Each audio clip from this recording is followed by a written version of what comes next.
Our focus this week at Hope Chapel has been Jesus and the Sabbath.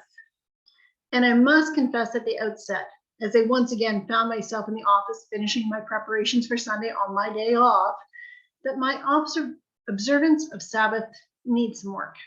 However, before any of us can improve in this area, I would like to challenge us today to consider afresh what Sabbath is and what it's not, what it was meant for, and examine from Jesus' life how to observe and experience Sabbath in our own.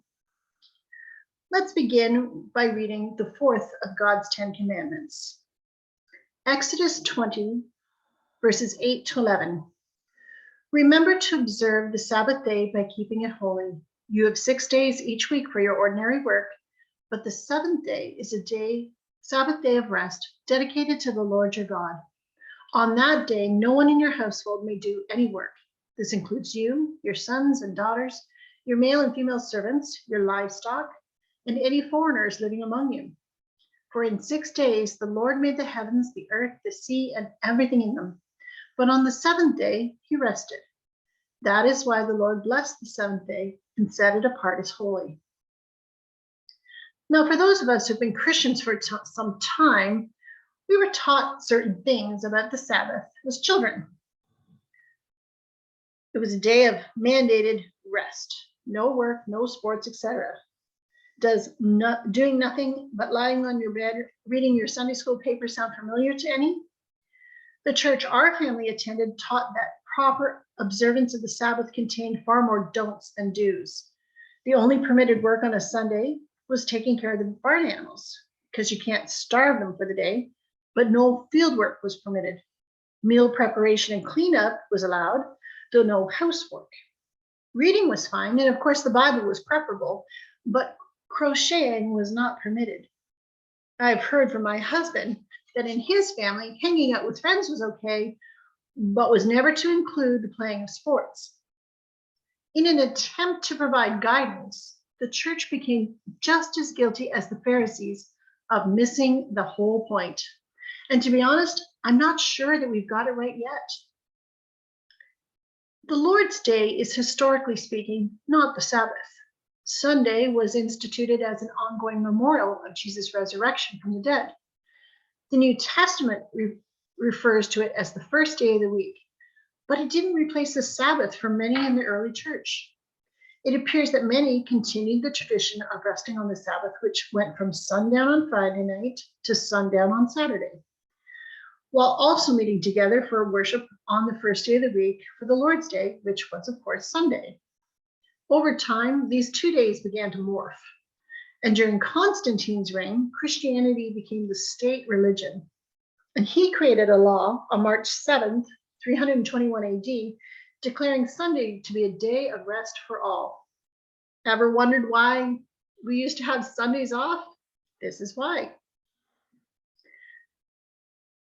Over the centuries, this movement to view Sunday as the Sabbath gained greater acceptance, but not by all. While some were willing to permit a weekly Sabbath, regardless of the day chosen, others maintained that Saturday was the true Sabbath that God had consecrated, and so changing the day brought dishonor to God and was simply not an option. Even today, the issue is hotly debated in some circles. I mean, to some, it's not even thought of at all. But all you need to do is just do a brief search on the internet, and you'll soon discover what I mean by being a hot topic.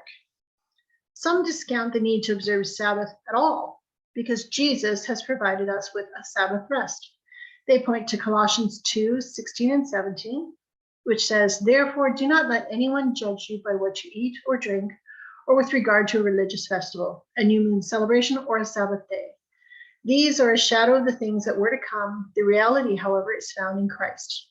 So they say that because Jesus has come, these things that were pointing to him are no longer necessary.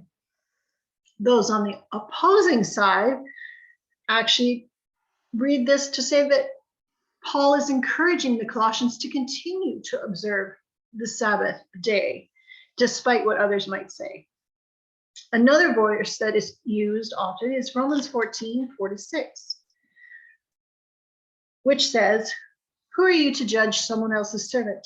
To their own master, servants stand or fall, and they will stand, for the Lord is able to make them stand. One person considers one day more sacred than another considers every day alike. Each of them should be fully convinced in their own mind.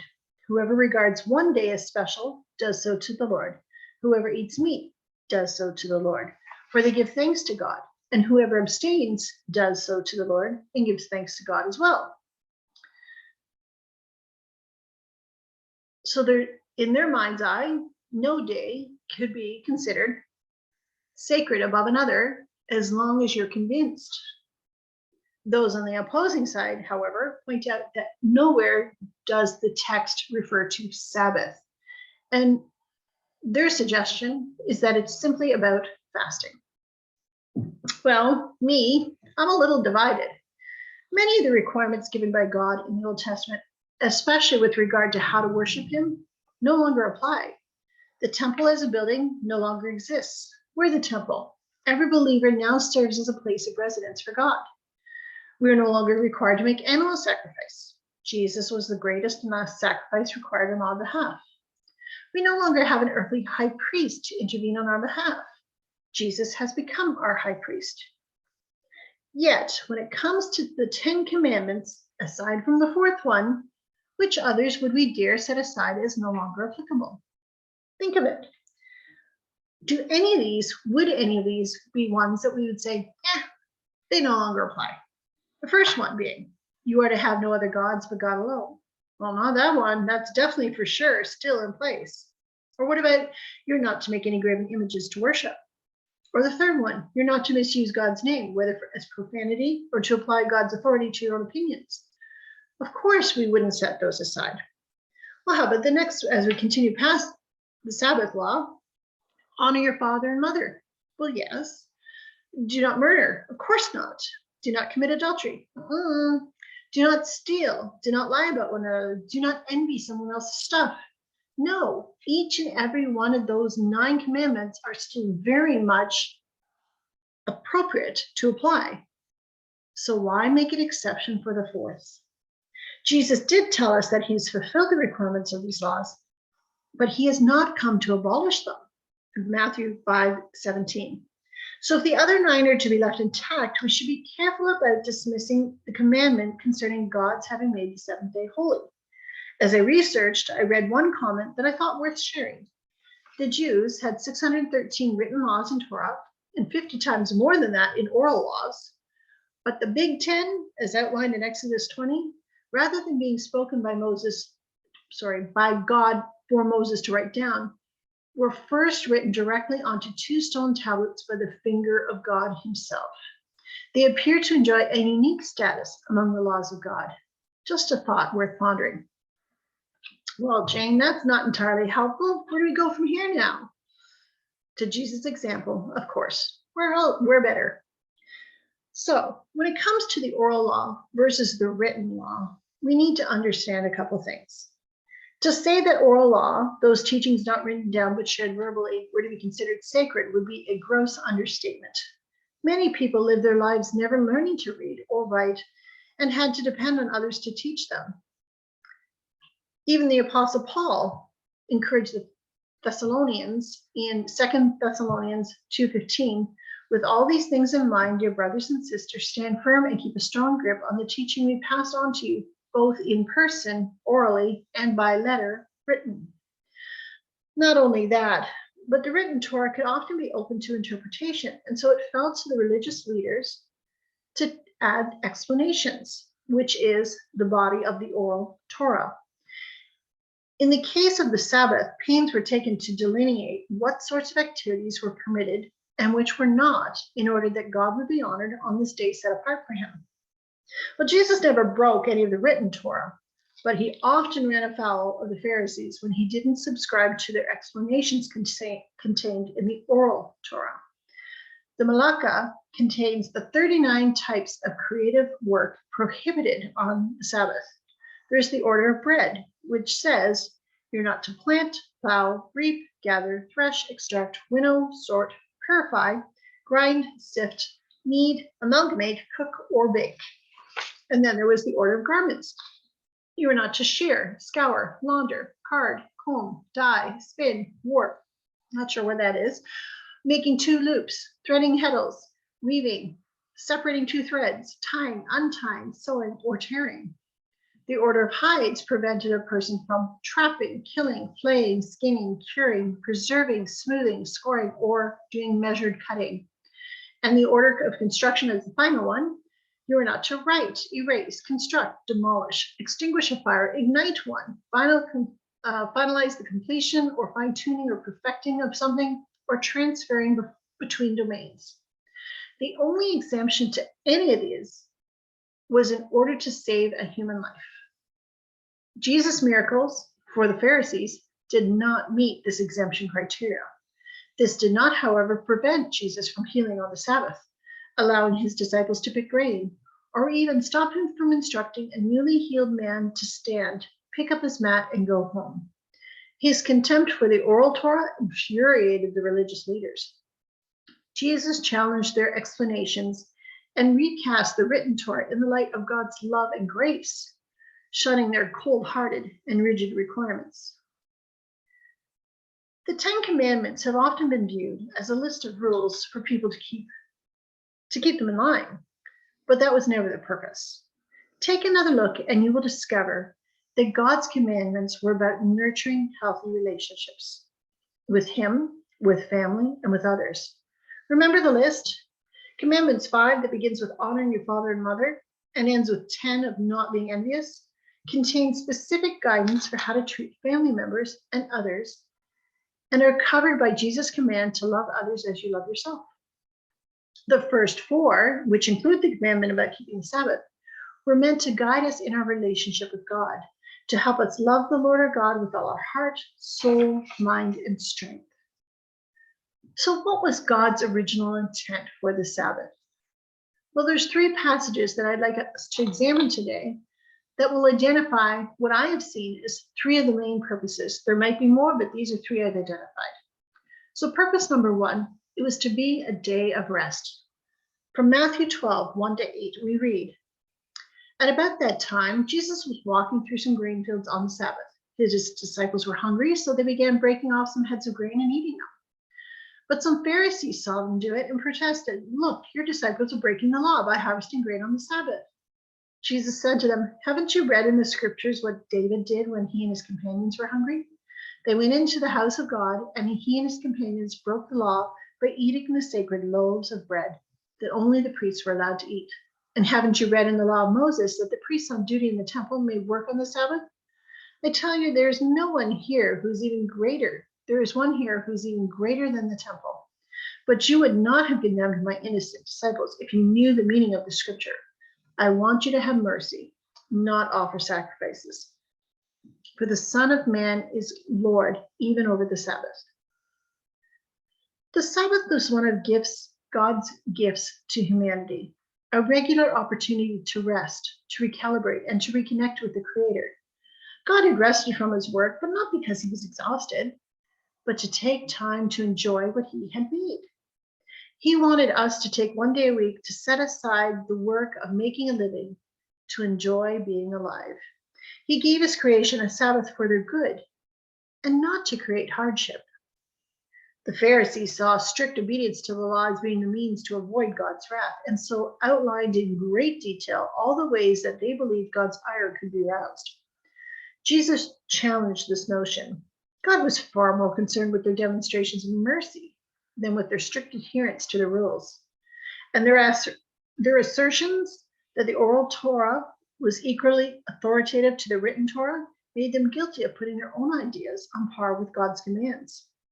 They totally missed the point that the Sabbath was a gift of rest and for relationship with the Creator, and they treated it merely as an obligation. So purpose number 1, it was given for rest.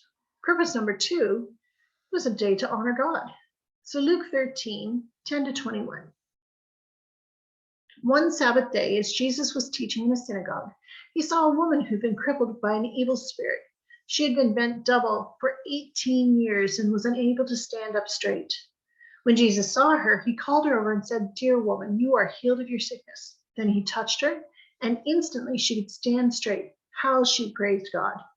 But the leader in the charge of the synagogue was indignant that Jesus had healed her on the Sabbath day.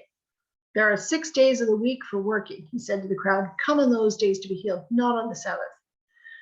But the Lord replied, you hypocrites, each of you works on the Sabbath day. Don't you untie your ox or your donkey from its stall on the Sabbath and lead it out for water? This dear woman, a daughter of Abraham, has been held in bondage by Satan for 18 years. Isn't it right that she be released, even on the Sabbath? This shamed his enemies, but all the people rejoiced at the wonderful things he did. Notice where many of Jesus' Sabbath day healings occurred. In the synagogue. Part of Jesus' weekly routine was to go to the synagogue or the temple on the Sabbath. Jesus treated it as a day to honor God, to spend time with his Father and others in worship, to teach, and often to heal the faithful. The leader of the synagogue rebuked the crowd and the newly healed woman. Don't interrupt. Come on a day when it doesn't interfere. Jesus calls him and others out on their hypocrisy. You're telling me that your ox or donkey's need for a drink of water surpasses the need of people to experience God's healing touch. If your care of your livestock doesn't dishonor God, how much more does my care for his daughter honor him? They may not have liked his response, but they got the message loud and clear. They were shamed. The third purpose for the Sabbath is that it's a day to do good. Luke 6:6-11 reads, on another Sabbath, Jesus entered the synagogue and was teaching, and a man was there whose right hand was withered. And the scribes and the Pharisees watched him to see whether he would heal on the Sabbath, so that they might find a reason to accuse him. But he knew their thoughts, and he said to the man with the withered hand, come and stand here. And he rose and stood there. And Jesus said to him, I ask you, is it lawful on the Sabbath to do good or to do harm, to save life or to destroy it? And after looking around at them, all he said to them, stretch out your hand. And he did so, and his hand was restored. But they were filled with fury and discussed with one another what might be done to Jesus. Jesus makes no secret concerning what he's about to do. He sees a man with a withered hand. He knows what's in the minds of the scribes and the Pharisees, and he decides that this is a teachable moment. Jesus calls the man over to stand front and center, where everyone can see and hear what is about to happen. He then poses them with a couple of questions to reconsider what they deemed lawful and unlawful. He asks first, is it lawful to do good or harm? Well, the answer is the same no matter what day of the week. To do good, of course.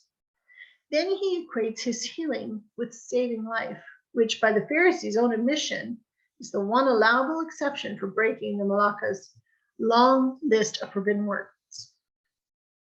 Jesus implies that by not permitting healing on the Sabbath, they are actually guilty of abetting the destruction of a person in need of healing. You see, Jesus' concern wasn't simply for the restoration of physical well-being, but also emotional, psychological, spiritual, and also with the restored relationship between humanity and God. Those who held up the oral Torah as a means of delineating how to avoid God's wrath had been in fact incurring it. Their man-made requirements for obeying the written Torah could not deter Jesus from living in obedience to the intent of God's laws. So how are we to understand the Sabbath? Now, here's what we know. We shouldn't be too quick to dismiss the fourth commandment of the 10. God's concern is still for healthy relationships, and the 10 commandments do serve as the basis for a roadmap to that end.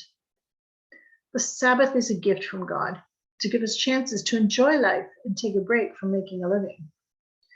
It's an opportunity to honor God, to worship him with other believers, to put him first. It's a day to do good, to cause us to focus on the needs of others and not on our own. And finally, Jesus is the Lord of the Sabbath. Its special designation was made to help us and not to hurt us.